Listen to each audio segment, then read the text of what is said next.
Hi, my name is Nicole, and I'll be presenting Pitchforks to Pages, the literary ban on witchcraft.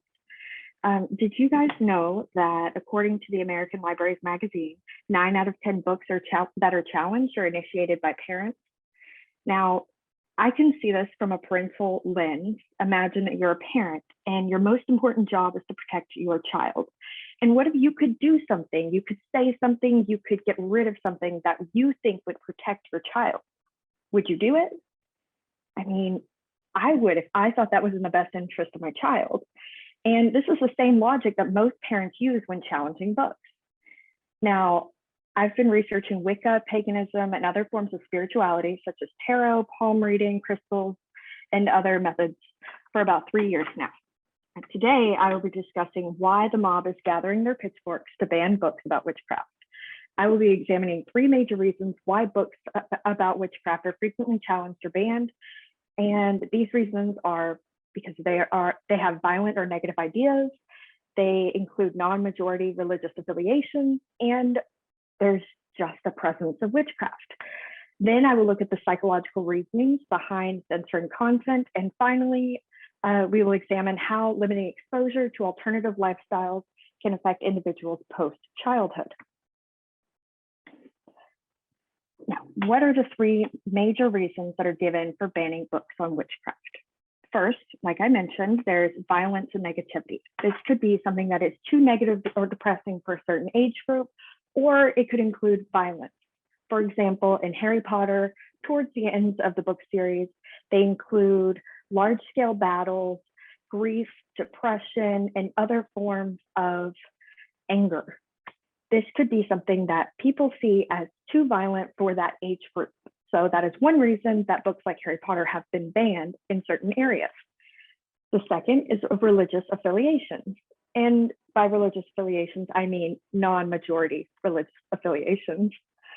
Many books about witchcraft and paganism are challenged and banned due to the unpopular religious views. For example, Harry Potter has been banned due to real spells encouraging paganism, or perhaps books like The Bridge to Terabithia are showing different ways that paganism can be viewed as a fantasy and less of a danger from the Christian viewpoint. And the third reason is the presence of witchcraft, which is the blatant ban on witchcraft and the systematic oppression of paganism and other religions.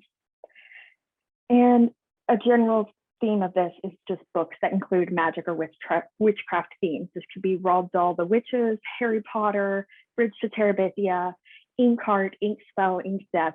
Any of these types of books are banned due to the presence of witchcraft. Are there psychological reasons behind banning books? I believe that there's 2 different psychological phenomena occurring. There's cognitive dissonance and confirmation bias. According to the American Psychological Association, there can be a cognitive dissonance is the filtering of information that conflicts with what you already believe in an effort to ignore the information and reinforce your beliefs. It is a way that your brain protects you from harmful information that will undermine what you already believe in.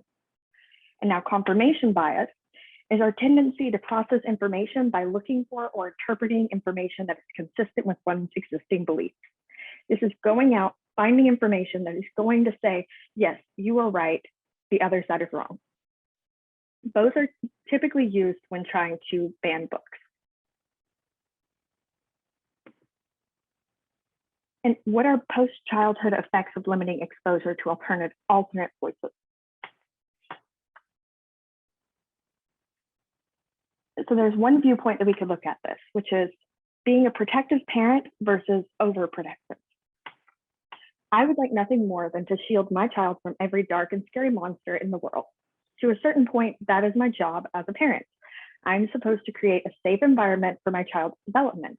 But when is shielding no longer developmentally appropriate? And when would it be easy for me to give a speech on? And I believe it would be easy for me to give a speech on how ridiculous I feel it is to ban Harry Potter due to satanic origins and occult teachings. However, throwing away the opposer's argument is not going to help books being banned or prevent books from being banned. Now, since 9 out of 10 books that are challenged occur from parents then we have to look at why a parent would want to ban certain books. I believe that this is an overwhelming fear of failure as a parent. In a study by Kerry Clark titled The Parental Overprotection Scale, a study of 90 mothers, 60 with clinical anxiety and 30 without clinical anxiety, were given the task of performing anxiety-inducing tasks, such as timed puzzles, the black box test, which is where you're given several boxes. You're told that 4 of the boxes have something scary in them, and a child is then asked to reach into the box, which they can't see in, and also speech tasks. The result was not significantly associated with child anxiety status or symptoms, but was significantly associated with maternal anxiety symptoms. This means that it was not that the child was experiencing, anxiety. It was the child's reaction to the maternal anxiety symptoms. This study demonstrates that a parent's anxiety level is the primary indicator of a child displaying anxious tendencies, meltdowns, and overwhelm. But that fear will not save kids.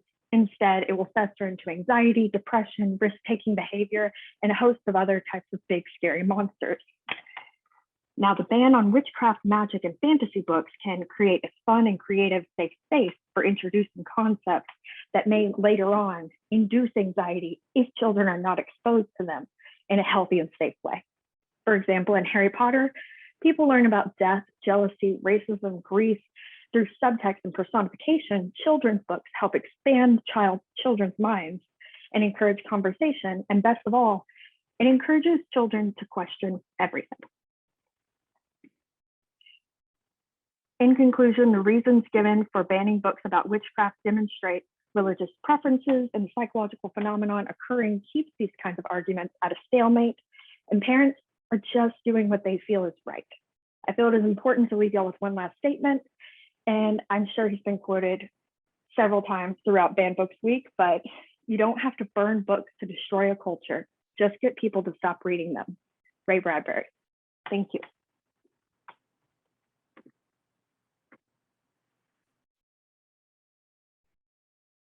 Thank you so much, Nicole. I really enjoyed that. I will actually have the first comment or question. You mentioned parenting a lot, which speaks to me. I have 3 girls, and I'm constantly walking the tightrope between protecting them yet preparing them. And my protective instinct kicks in, and I want to protect them from every little possible damaging thing their entire lives. However, if I were to actually be able to do that, that wouldn't really prepare them very well for adulthood, to be their own people, to make their own choices, to make their own decisions. So I feel that real struggle. And that complicates a lot of issues, which makes things not so black and white all the time. But yeah, I really appreciate you mentioning that parenting angle. Thank you. I have something to say, particularly about the mention of cognitive dissonance. This goes back to the conversation that people don't like to be uncomfortable. They like to conform to what is already there. They appreciate the status quo, and we don't usually like to diverge from that. But the thing with having with these this banned literature is we have to go through that process of feeling uncomfortable so we can expand upon our perspectives, and that's really interesting to me.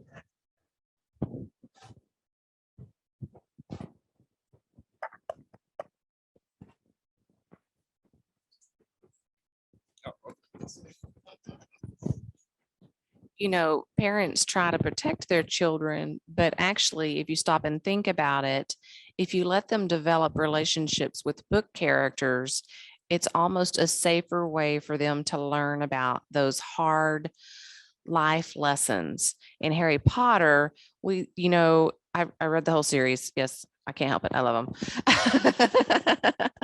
them. We lost several characters. Albus Dumbledore was a huge part of it. And that allows them to feel those emotions of loss, but also be protected at the same time, because This gives the parent an opportunity to come talk to them and say, this wasn't a real character, but this is reality. This is real life.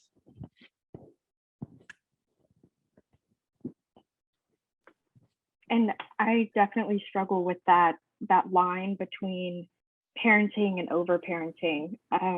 It's something that you have to decide every single day to not let your own anxieties and fears influence your children. And I think that is one of the hardest parts about being a parent. I remember a scene in the movie about Ray Charles that Jamie Foxx is playing Ray Charles. And when he's a child, he's blind, he's stumbling around and he falls and he cries out for his mother, and his mother in tears takes a step back to let him keep stumbling and crawling around. And I mean, yeah, we've been talking about this as a parent. I do feel that, to reiterate it again, you want your child to never suffer, but your child needs to feel that tension and pain in life in order to actually grow and strengthen. And I see how that's directly applicable to these, these concerns about certain books and stuff.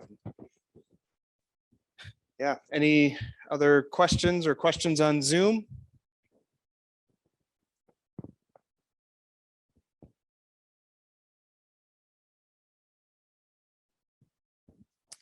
All right, Nicole, thank you so much. We really appreciate your time for presenting today.